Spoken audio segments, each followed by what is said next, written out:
hopefully multiple occasions. So, you happy?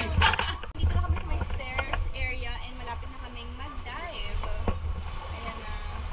Let's go. Dapat nag-aqua shoes tayo. Ito yung walang katapusan kong rash guard. Makikita nyo to every time. Oh, the water is really nice. Super clear. Ano yung gagawin natin?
Magpatan.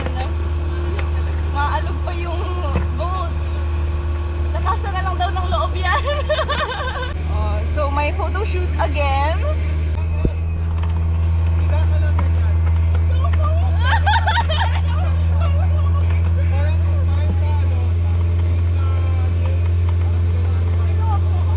Today we are going to Sombrero Island, one of the most famous islands here in Anilao.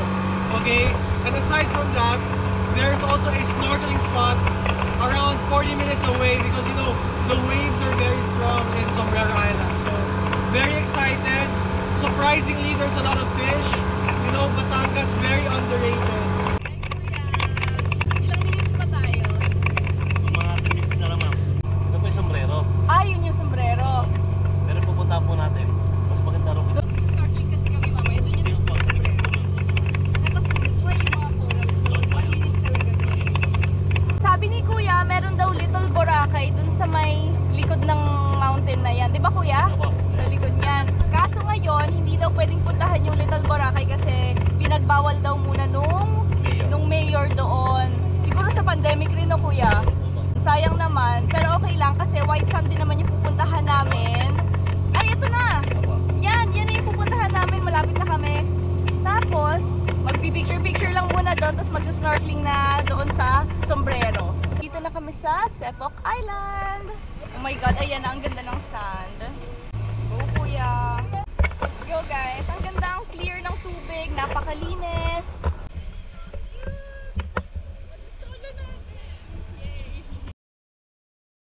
Kunyari malalim, kunyari malalim. Yan. Huwag ka na sumaba! Ganito lang! Ganyan lang. O, pose! Nag-surf bigla. Uy, ang ganda oh. Ganda nga. Hapon. Yes, so ano sasabihin mo? Hi. Hi na naman! Ay, kakat ko na yung pagkakay mo. Hi na naman! Lamig yung GoPro. Oh, yan na naman.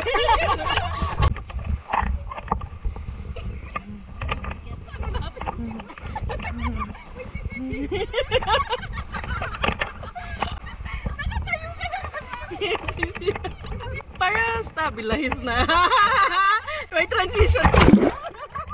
Next scene.